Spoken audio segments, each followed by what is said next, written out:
ह्रीं क्लीं साईकाल। सिद्धपीठ श्री साईं कालका मंदिर असोला धाम की ओर से आज दिनांक 9 जून 2024, दिन रविवार, तिथि तृतीया, ज्येष्ठ शुक्ल पक्ष। मैं गुरु पिता आचार्य अपने विचारों के साथ आपके पास। हे परम ब्रह्म परमात्मा अंतर्यामी, घट घट के जानने वाले, हे दीन बंधु दीनानाथ, हे सच्चिदानंद भास्कर, आपके चरणों में कोटि कोटि प्रणाम। समस्त जगत के संपूर्ण संत जन, महात्मा जन, योगी, जपी तपी, अघोर, तांत्रिक एवं सन्यासी जन को मेरा अभिवादन स्वीकार हो। विचारों के प्रारंभ में सर्वप्रथम हमें यह जानना अति आवश्यक है कि सत्य क्या है। मेरी विचारधारा में सत्य के 9 रूप हैं।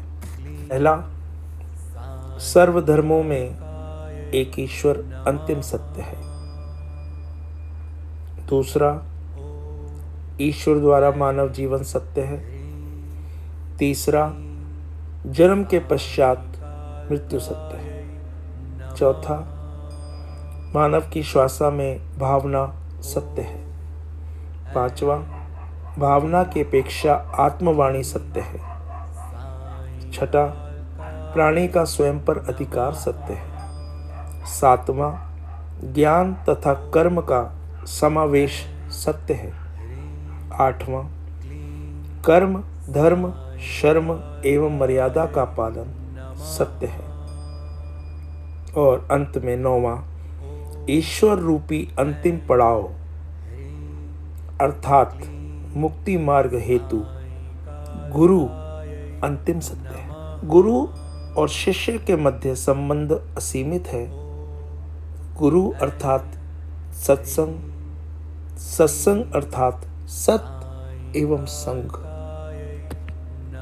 सर्वविदित है, किंतु मैंने एक पुस्तक में पढ़ा था, अत्रिनेत्रः शिवः साक्षात् द्विबाहुश्च हरि समृतः यो चतुर्वदनो ब्रह्मा श्री गुरु कथितः प्रिय। अर्थात मेरे बच्चों, गुरु ही त्रिनेत्र रहित 2 नेत्र वाले साक्षात शिव हैं। 2 हाथ वाले भगवान विष्णु हैं और 1 मुख वाले ब्रह्मा जी हैं। अर्थात हम अपने गुरु के अंदर संपूर्ण ब्रह्मांड को देखते हैं। गुरु की महिमा का मेरे बच्चों कभी वर्णन नहीं किया जा सकता। गुरु हमें समझाते हैं धर्म, कर्म, शर्म एवं मर्यादा। चलिए 2 लाइन में आपको समझाता हूं कि धर्म क्या है। मानव जीवन के लिए धर्मार्थ के विषय में गहराई से मनन किया जाए तो पता चलता है कि कोई व्यक्ति मंदिर जाता है तो कोई मस्जिद, कोई गुरुद्वारे जाता है तो कोई गिरजाघर, लेकिन मृत्यु प्रत्येक प्राणी की निश्चित है।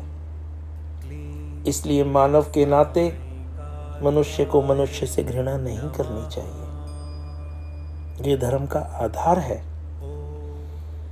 क्योंकि हर एक प्राणी के अंदर परमात्मा एक ही है। किंतु अज्ञानता का नशा जब किसी प्राणी के ऊपर प्रभाव डालता है, तब वह प्राणी काम, क्रोध, लोभ, मोह, अहंकार, किसी भी अंधकार की धारा में बहते हुए मानव जीवन की मर्यादा को समाप्त कर लेता है और अपने वासना भरे कर्मों द्वारा मृग तृष्णा की भांति भटकता हुआ मैं और तू के चक्र में स्वयं को दोषी बना लेता है। इसी को संत विद्वानों ने माया का रूप दर्शाया है कि माया रूपी जाल से कोई धर्मात्मा ही निर्लेप रह सकता है। इसलिए मानव को मानव से स्नेह होना अति आवश्यक है। मेरे बच्चों, धर्मात्मा होना और निर्लेप रहना ये आपके अंदर भी है। खोजना शुरू कीजिए, समाधान मिल जाएगा। आइए कर्म की ओर चलते हैं। मानव प्रत्येक मार्ग में कर्म करने योग्य है, लेकिन कर्म करते समय यह सोचना मनुष्य का कर्तव्य है कि मैं क्या कर रहा हूं, क्योंकि निर्दोष कर्म करते समय प्राणी के अंतःकरण में किसी प्रकार की चिंता नहीं होती, ना कोई भय होता है। इसलिए द्वेष से दूर रहने वाला जीव ही उत्तम कर्म कर सकता है। सत्य यह है कि स्वार्थ तो प्रत्येक प्राणी के अंदर होता है। कहा भी गया है कि जब तक श्वासा तब तक आशा। जब तक हमारे अंदर सांस होती है एक आशा होती है, और आशा का नाम ही तो स्वार्थ है। लेकिन वासना रूपी स्वार्थ मानव को डगमगा देती है।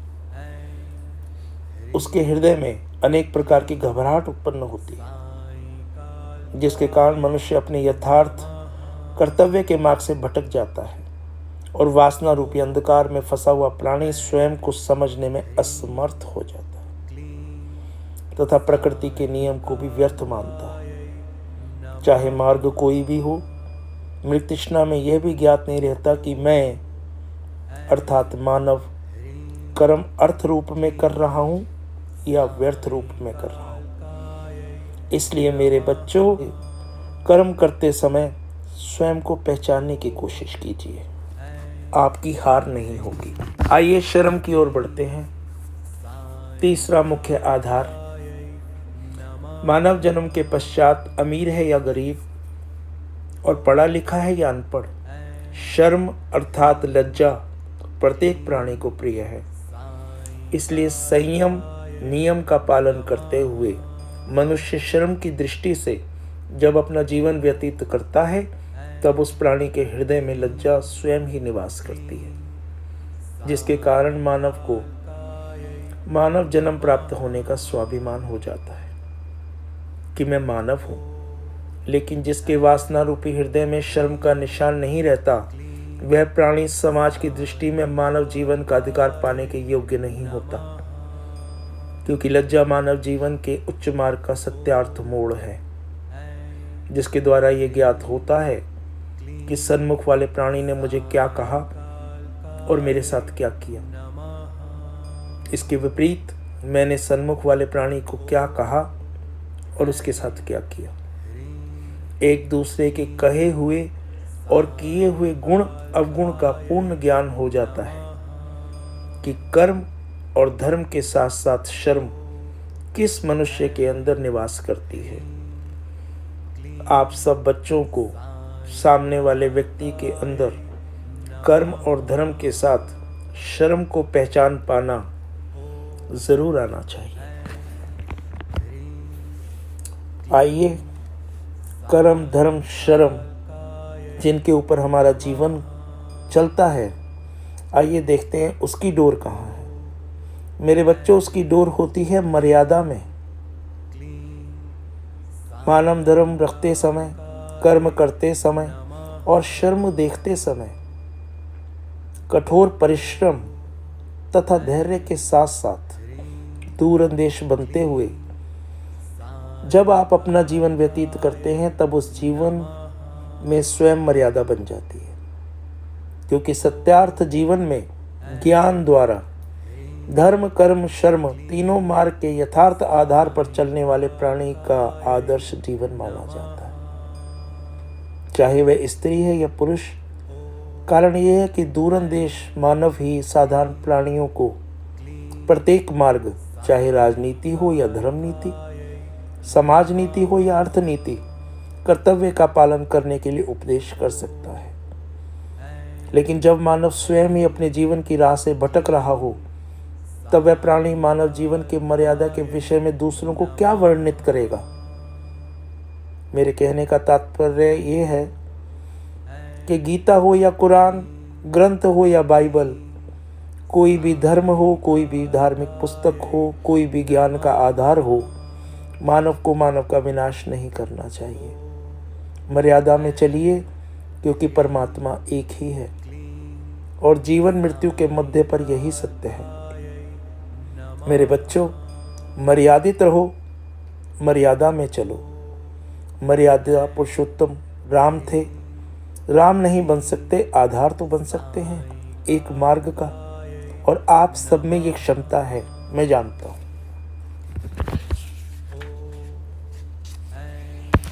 आओ चलते हैं अंतिम पड़ाव की ओर, जिसे कहा जाता है मुक्ति मार्ग। मानव को अपने जीवन में ज्ञान द्वारा कर्मयोगी बनना चाहिए। मानव जड़ और चैतन्य तथा द्वैत और अद्वैत की परिभाषा भली प्रकार पहचानने के योग्य है। ज्ञान मार्ग में जागृत रहने के पश्चात यह प्रत्यक्ष हो जाता है कि मन मथन क्या है और मन वासना क्या है, और सत्संगत क्या है तथा कुसंगत क्या है।